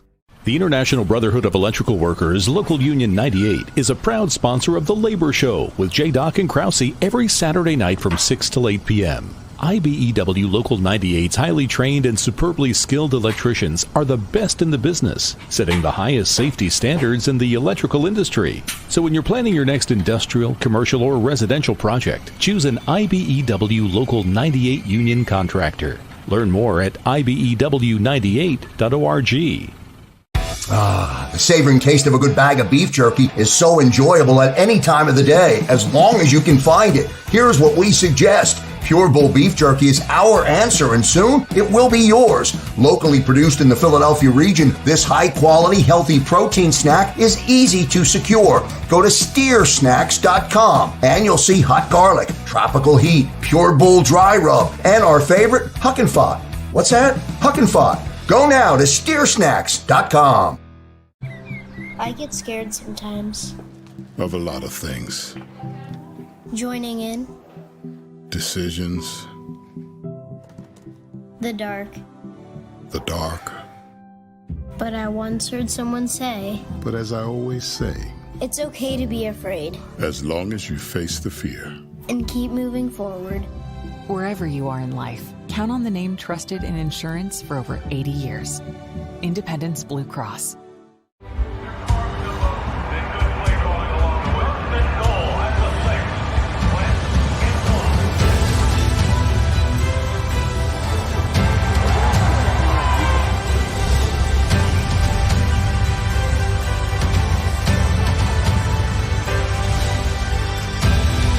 On the field of life, First Trust Bank is there for you.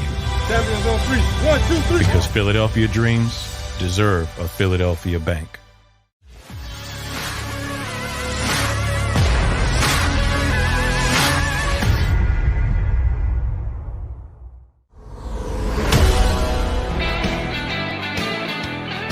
Appreciate all of those of you tuning in to Birds 365 Live. You know, a whole bunch of you guys go back and watch it afterwards. If you're watching it after the fact now, I don't know, 7:22 p.m., we appreciate you tuning in now. We did this hours ago. McMullen and McDonald hanging out with you. Getting ready for Eagles football. Yes, we still got over a week to go, but it's getting close. Starting to be able to feel it, starting to be able to taste it. Zach Berman was on with us earlier and did a standout job like he always does. The one thing, and we'll get to the Hurts conversation, but you mentioned Zach didn't quite agree with your position on the quarterback and where the Eagles were at going forward. He kind of poo-pooed one of my ideas, which he's probably right about, but nobody likes to have their idea poo-pooed.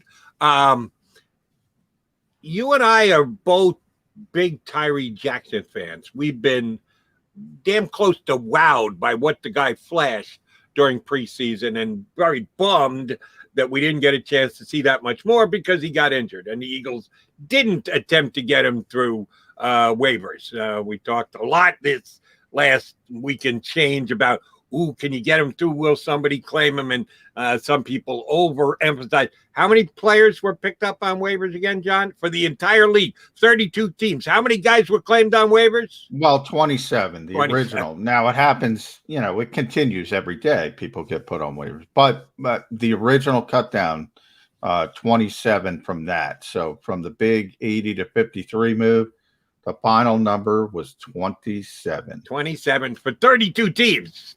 So we're talking about this percentage-wise. But even that being said, the Eagles did not want to take the chance with Tyree Jackson. They did not put him through. They kept him on the 53, and then rightfully yesterday moved him to injured reserve, which we all knew was coming. You and I were just talking about the fact that Gardner Minshew has changed the way, in your belief, and I kind of agree with you, changed the way the Eagles look at the quarterback position for the entire year. That he becomes a factor. His acquisition, he comes in, he's a factor. He could move up to number 2 on the depth chart if Jalen Hurts should fall flat on his face, which neither one of us believe is going to happen, but we have to at least inspect the possibility that Gardner Minshew may move the timetable some. I kind of feel that way about Tyree Jackson. Now, the injury may have completely put a kibosh on it. I might be talking hypothetical here. If he had continued to play, if he had continued to open up eyes, maybe they would change their perspective on which of the tight ends are they actually going to try and keep going forward. Is it a guarantee that it's going to be Dallas Goedert, even though they tried to get an extension done and they couldn't? Or could the reuniting with Zach Ertz bring on a contract extension for Ertz? I think Jackson's continued development could actually have a little bit of a factor in how the way that they look at the tight end position. Well, Zach, I'm gonna agree with Zach on this one. You're For this dismissing reason. me out of hand too. Well, no, my comparison, I don't think it's my comparison would be Jordan Mailata with Tyree Jackson, in that I think he's a multi-year project, but I think he's got such a high ceiling as a player. You value keeping him on the roster, not risking losing him, understanding it's going to take a few years. I mean, this is a guy playing quarterback, and he turns to tight end. He showed this unbelievable natural ability to catch the football, natural route running ability, but he's still tremendously raw. I actually asked Zach Ertz about Tyree because, look, Zach might be the best tight end in football when it comes to route running. And he thought, he showed up and he'd be having all these problems. And he said, look, he's way ahead of where anybody thought he would be. And it's pretty amazing, but it's still going to take some time to learn all the intricacies of the position. So I think the Mailata path is maybe a little bit quicker than Mailata because Tyree has a tremendous knowledge of the game. He's been playing it his entire life, whereas Jordan picked it up from scratch. So that part he doesn't have to go through. But just learning a new position at the professional level and all the intricacies, I think it's a multi-year thing. I don't think it's a week 9 thing and he's going to start exploding.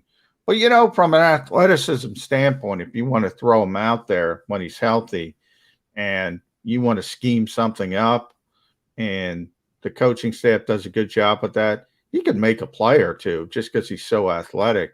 I just don't know if he could handle the play-to-play grind of the position. I think it's going to take a couple years. But the Eagles value him so much, they kept him on the back end of the roster. That's a fair way to look at it. All right, back to the quarterback position. And we were, again, talking about this at tail end of one of the shows earlier this week on Birds 365, and I meant to get back to it, and we didn't, so we'll do it here for our final half hour today. The starting quarterback position in 2022 for the Philadelphia Eagles could very well be Jalen Hurts. It could be someone who's playing elsewhere in the National Football League this year. It could be someone on a National Football League roster who's not playing this year. You read into that, the Houston Texans. It could be someone who's playing in Chapel Hill, North Carolina. It could be someone who's playing in Norman, Oklahoma. We know the possibility of using a first-round draft pick on a quarterback. Could that person, who's the Eagles' 2022 quarterback, be playing on the Philadelphia Eagles this year and not be named Jalen Hurts? No. Gardner Minshew's got no chance to be the starting quarterback of the Philadelphia Eagles opening day 2020. Well, I've learned I'm going to put that at 2%. 2? You never say never, because if they're not able, look, if Jalen Hurts falters, and Gardner takes over this team, I don't think, people can look at the statistics, and they have. I don't think Gardner Minshew's a starting quarterback in the NFL. I think you got to scheme him up. I don't think the arm strength is there. He's got some movement skills. I think the more he plays, the more he gets exposed to opposing defenses who figure out, okay, he can't make this throw. Let's be aware of what he can do. And it becomes more difficult for him the more he plays. I think he's a good backup. I think he's a really good backup. Now, Gardner wouldn't agree with that. Gardner thinks he's Brett Favre. But and he should, by the way. You should have confidence in yourself. But ultimately, I think the Eagles don't view him as a starting quarterback. So if Jalen Hurts faltered and Gardner Minshew had to finish the year or something of that nature, yeah, they're after Sam Howell. They're after Spencer Rattler. They're after whomever, is available in the draft. And that would be the long-term answer. From Jalen's perspective, and that's the question we got the other day, if they do finish 8-9, that's the number we both thrown out there. Can Jalen Hurts be the starter in 2022? That's more contextual, I think. You know, I don't think it has anything to do with stats. I don't think it has anything to do with passer rating, anything to do with 800 yards rushing and 30 touchdown passes. I think that's all fantasy football nonsense. How does he impact the game? How does he impact the game? Are they 8-9 because of Jalen Hurts, or are they 8-9 despite Jalen Hurts? Is he making plays to win games? Is he staying away from mistakes? Or is the offensive line carrying this team? Is the defensive line carrying this team? So I think it's far more contextual. However, if you told me, you know, push comes to shove, you know, 8-9, is he going to be the starting quarterback? I think the Eagles will want better than that. Now, again, if we have all these injuries on the offensive line again, and, you know, Brett Toth, as much as I like and respect him, he's not Lane Johnson. Nate Herbig's not Brandon Brooks. You know, if they have all these injuries and Fletcher Cox is not there, and he elevates a 4-win team probably that should have to 8 games, then it's a different conversation. Is he elevating the players around? I like your point about it being contextual. I think you are overly dismissive of statistics. Oh, I'm dismissive of them. Yes. Right. I don't think you can, but you have to have something to tie it to above and beyond because I say so. Yeah, I'm sorry. You just have to have something in addition to. If you want to bring, but then Gardner, into it, I think you can, and I think you should. But you have to look at something. And we've already said 8-9 is the one loss. Here's where contextual comes into. You could be 8-9 and be really good and impressive at the quarterback position. You could be 8-9 and they could be 8-9 despite the way you play the quarterback position. So you're right about there's got to be context to it. But I don't think you can just dismiss statistics, and especially for today's conversation. If we're going to take statistics as some kind of valuable metric and pointing out, guess who the starting quarterback is here? Well, you better be getting Gardner Minshew ready because his statistics are pretty stinking impressive. Better than Joe Montana's. So, yeah, he's not as good as Jalen Hurts. Can I prove that statistically? No, I can't. But yeah, but even Hurts hasn't. What we will have with Hurts, half of the season in, we'll have a bigger body of work to judge. Part of not being able to judge Jalen Hurts is the fact that the body of work is so small, and it came in an abrupt fashion that Jalen Hurts probably didn't even think had a chance of happening last year. This year, it's a different story. He comes in, he's the starting quarterback day one, gets every single rep with the first team, all lead up to the season long. So I think you even have to view that differently than what Jalen Hurts did last year. But let's talk about this year's numbers and what they need to be. Again, you and I have our stances on metrics and analytics and everything else. Quarterback rating is the best of a bad lot of ways to statistically judge a quarterback. There can be so much nuance and conceptualism of reading into stats and the like. There's no perfect way to use stats to determine how good a guy is playing. But all the imperfect stats, I believe quarterback rating is the best.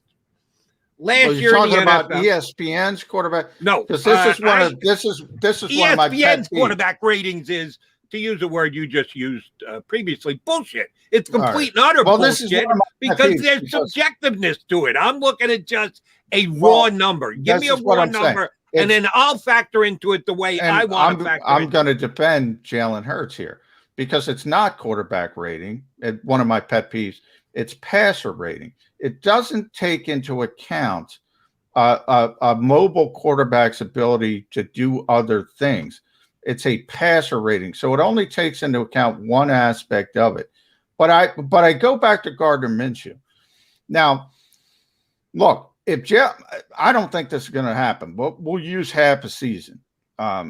If Jalen Hurts has a passer rating of 95.9 and is completing 66% of his passes, I'll be stinking impressed. But I'll tell you this. if he's at 8 games and he doesn't have a 95.9% passer rating, and he isn't completing 66% of his passes, I'll still tell you he's got a better upside and he's a better player than Gardner Minshew. That's kind of my point of why I don't value just black and white statistics. I mean, Jacksonville's, they're losing games. They're throwing dump offs. They're throwing little screens. They're throwing things that Gardner can do well. They're getting them out of his pocket. They're moving the things. They're often behind, as you pointed out, so it's easier to throw the football. There's all these little tweaks and things. And look, Jalen's just better. I think personally. He's never going to show it statistically. Never going to show it statistically. I think one of the telltale things about Gardner Minshew last year with the Jaguars is, yes, he had a 95.9 rating, which had him ranked number 16, which is that right dead in the middle of the NFL, 32 starting quarterbacks. He was 16th. Impressive. Who was 15th with a 95.9 rating? Baker Mayfield, who got the Browns into the playoffs and won a playoff game, whereas Gardner Minshew and his team were 1-15. Yet they had the exact same quarterback rating. That tells you that it is an imperfect science. But if we have to have something to base the conversation on, I think that's the number. 95, he needs to be in the 95 range. Now, you made an excellent point. He's 95 with a bullet because he's going to make plays with his legs. That ranking rating number that we're throwing out is purely about ability to throw the football. There's more to it in the National Football League if you can make plays with your legs. What was Lamar Jackson? He was 11th at 99.3. Oh, but then you factor in everything that Lamar does with his legs, and it makes him that. He's not the 11th best quarterback in football. He's much better than that because he's got added value in other ways. And I surely believe that Jalen Hurts will provide that for the Eagles this year. But, he's going to need to do about a 95, somewhere thereabouts, Johnny Mac. If there's a possibility that I always point out because, baseball is a better indication of this because numbers are so historic in baseball, or they were. 714 was the number for years and years and years. And 500 home runs and 3,000 hits, and you're a Hall of Famer if you hit these numbers. I always point out, I mentioned on this show, when Joe Montana retired, that number stuck with me, 92.3. It still sticks with me, 92.3. He retired with the best passer rating in NFL history. It is now, as you just pointed out, Gardner Minshew is 95.9 and is 16th in the NFL. It is meaningless, Jody. It is meaningless. And that's why I mean it's meaningless. Because I don't think anybody is going to say Gardner Minshew belongs in a conversation in the same sentence with Joe Montana. But that's where we are in the modern professional world with these numbers and how the game is skewed. Now, I get what you're saying. It's comparable to other players. But if you have a different skill set, and obviously, Jalen Hurts is more about mobility. Jalen Hurts is going to be more of an RPO, I think, type quarterback. And the Eagles are going to rely more on his running skills. If you can tell me how that correlates to Gardner Minshew's 95.9, I'll listen. I'll listen to the Ryan Paganetti's of the world if he's got some kind of number that takes everything into it. But I know from watching him, I'd rather have Jalen Hurts than Gardner Minshew starting quarterback. I'd rather have a bunch of other quarterbacks than both of them. But, I can't prove that statistically. So when people, Eagles fans who get all angry at me for saying I'm not certain on Jalen Hurts, I'm telling them I think he's a better quarterback than Gardner Minshew. I can't prove it statistically. There's no way. I can't do it. Understood. And I think you said that quarterback ranking, there's rating and there's ranking. Meaningless, I disagree there. I think there is meaning to it. comparing Gardner Minshew to Joe Montana is meaningless because the game has changed so drastically. I'm just comparing Jalen Hurts to numbers amassed in the National Football League 6 months ago, 7 months ago, whatever it was when the season ended. That I think you can do. That I think you can derive information from. But all right, well, let's do that then. Let's look at passer rating. Do you have them pop in the league? I have them right in front of me right now. All right, give me 16 through 20. If what was Gardner 16? Give me 17 through 21. Give me 17 through 21. 17 through 21 were Ryan Fitzpatrick, the new quarterback of the Washington football team, 95.6. Again, Gardner and Baker Mayfield both at 95.9. 18 was Kyler Murray, who's another one like Lamar Jackson. You have to factor in what he does with his legs. He was the 18th ranked quarterback in quarterback rating. Oh, I think he's better than the 18th quarterback in the NFL. So again, you must contextualize it. Ben Roethlisberger, 94.1. Believe it or not, you know who is 20th with 95.3? Mitch Trubisky, who was ahead of at 93.3, the quarterback at 21 that the Eagles will face opening week. Matt Ryan took a step back. I was going to bet that I would take any of those quarterbacks over Gardner Minshew, but Mitch Trubisky threw that out the window. By the way, yeah, Jalen Hurts, you better get the 95 if Mitch Trubisky can get the 95. That's why 93.5 for Mitch. Don't overstate his accomplishment. All right, well, he better get the 93.5. That's why I don't value it, Jody. I mean, it is one of the worst statistics ever compiled in the history of sports. It's this complicated formula. It was always nonsensical, but even more so today when you have these outrageous numbers and everybody from Mitch Trubisky. And that's why there's some, by the way, that's why there's some concern with Jalen Hurts, even though there was a small sample size, because when you only complete 52% of your passes, when your passer rating was what it was, it's easy to be. Mitch Trubisky's at 93.5. That's the concern. That's what we're basing the concerns on. Like, you got to get to 90 in this league. You got to throw for. If you throw for 60% completion rate in the modern NFL, that's terrible. That's terrible. Right, and he was at 52. Here's the reason why I do put a value on the quarterback rating. Taking last year's numbers, ratings, and rankings. Aaron Rodgers, number one in the NFL. Guess what? He was the MVP. Guess what? He was the best regular season quarterback in the National Football League. If it was out of whack or ridiculous or didn't hold value, then Aaron Rodgers wouldn't be the runaway winner of a category like that. Deshaun Watson, there's a reason why the Eagles are still keeping their ears open, was number 2. At 112.14. That Mahomes guy was number 3 at 108. And Josh Allen, who was an MVP candidate, was number 4. Well, yeah, they got all the best guys in the top 4 slots. So, yeah, that proves to you that it does work when you're looking to use it as an evaluating tool of quarterbacks in the National Football League. What it tells you is they have great passing numbers. That's what it tells you. It tells you, and you're right, Aaron Rodgers is the best pure passer in the NFL. Certainly, Patrick Mahomes is certainly up there. And Josh Allen had a huge year. Deshaun Watson had a huge statistical year. What it doesn't tell you is those guys in the middle of the road, those guys in the range of 10 to 15 to 20. It doesn't give you the context of what separates those guys.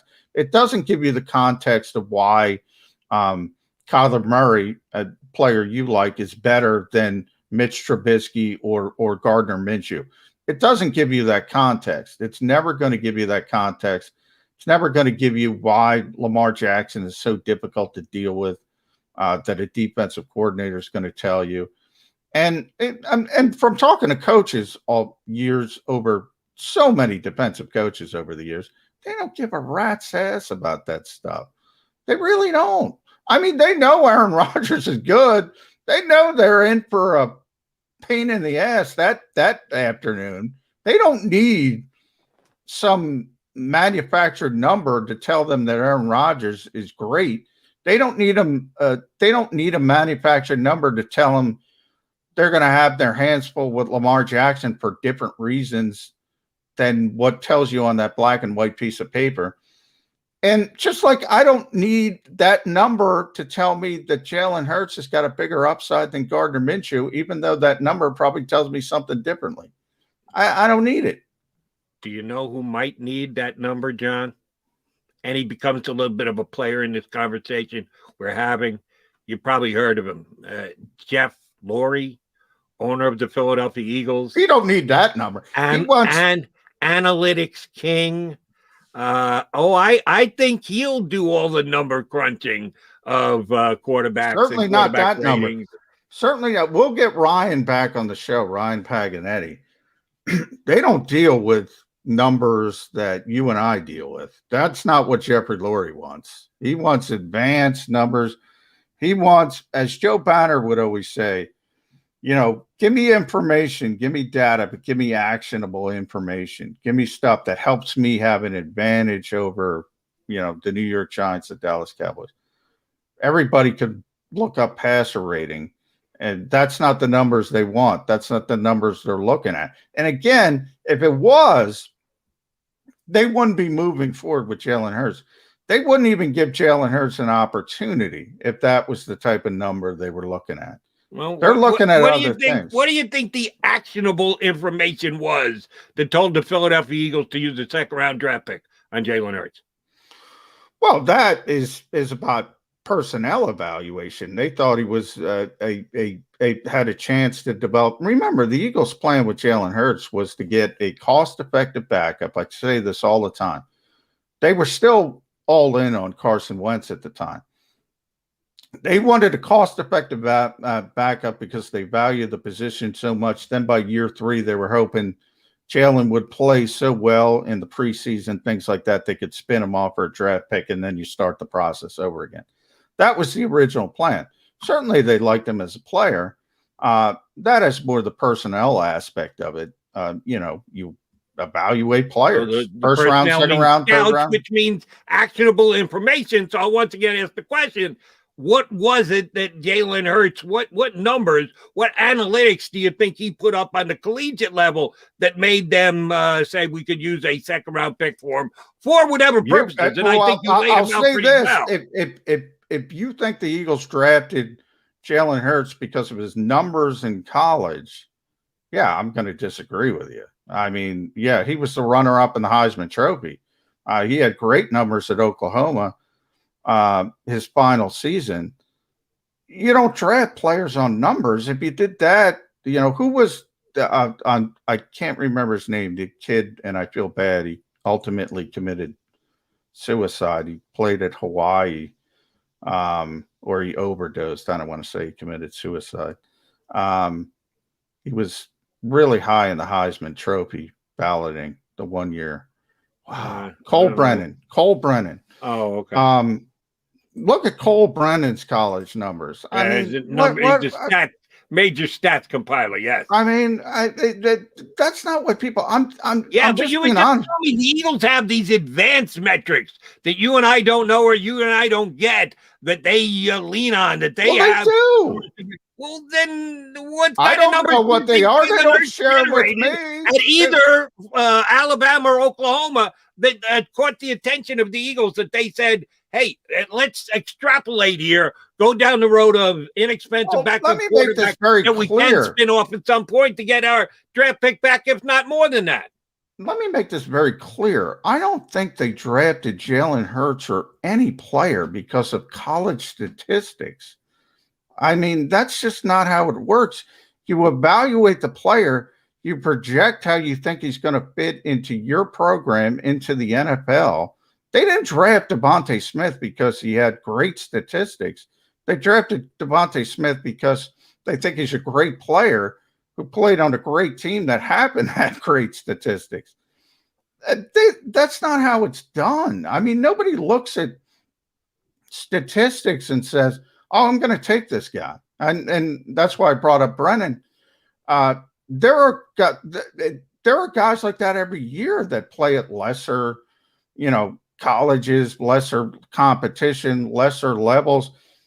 That's what makes it hard. You have to figure out how to put that into context, how to put that. One of the things, people talk about Travis Fulgham. One of the issues with him coming out of Old Dominion, they said, why is this guy not dominating? He's playing at this level. He's this size. He's this talented.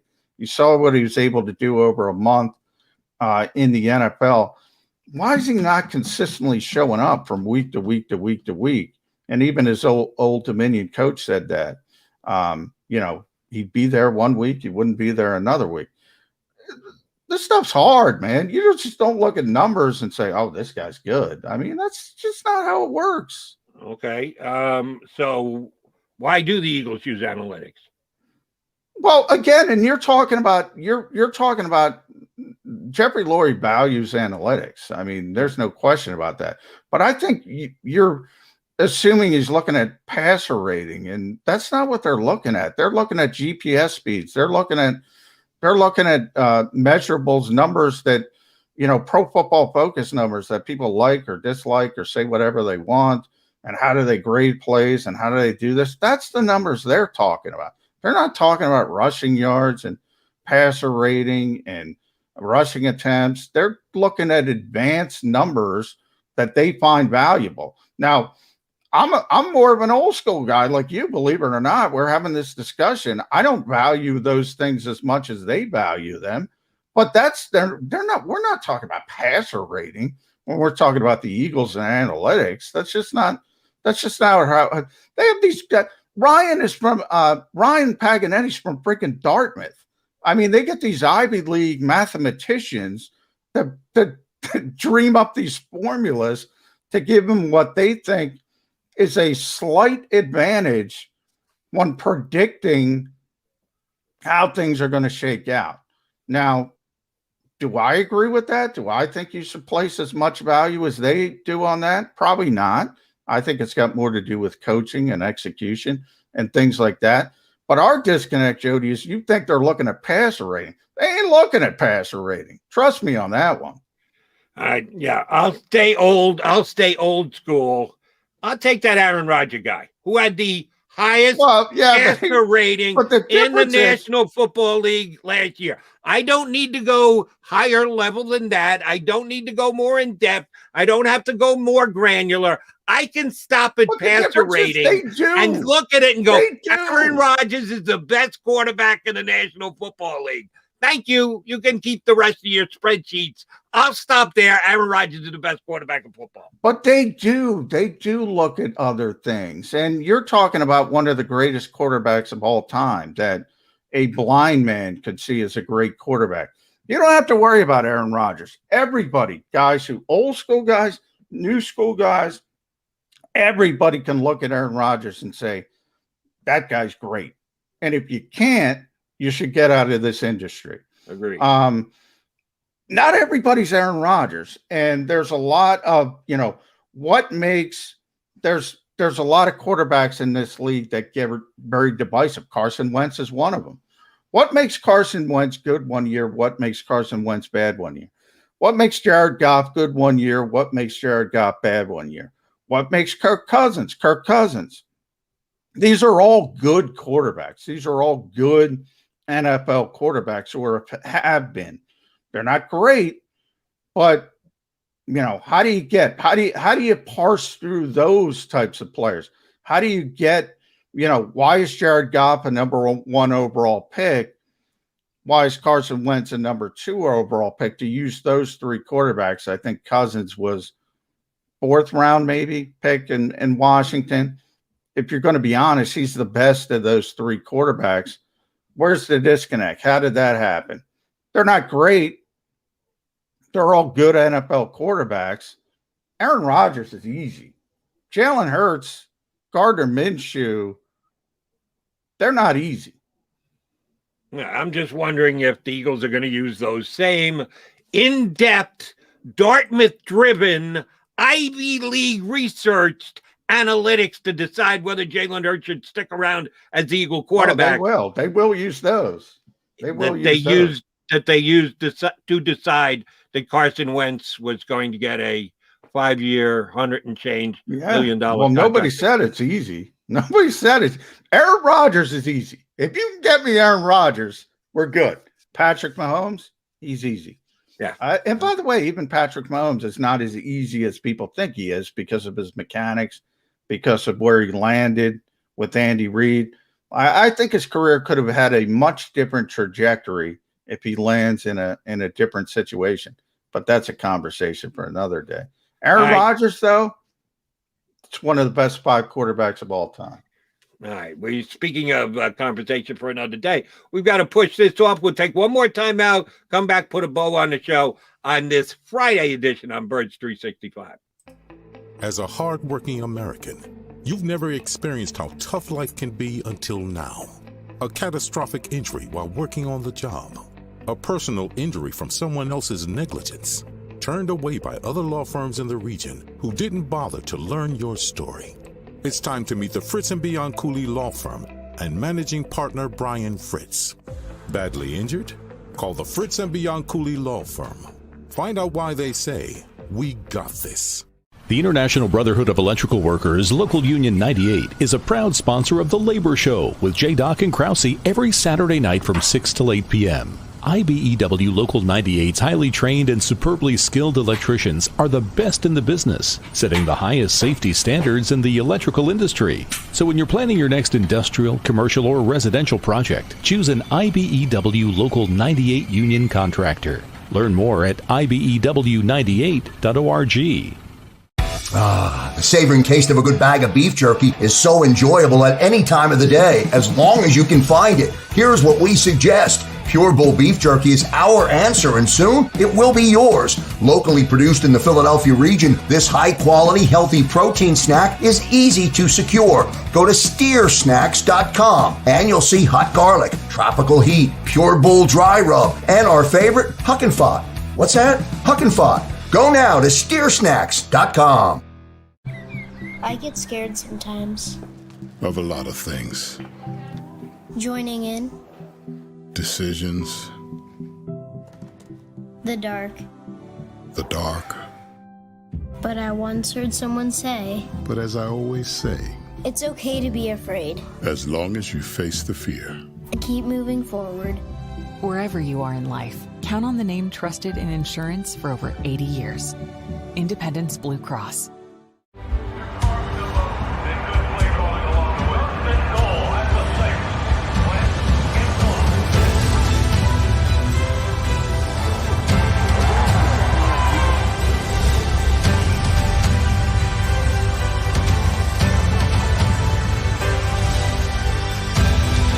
On the field of life, First Trust Bank is there for you. 7 on 3. 1, 2, 3. Because Philadelphia dreams deserve a Philadelphia bank.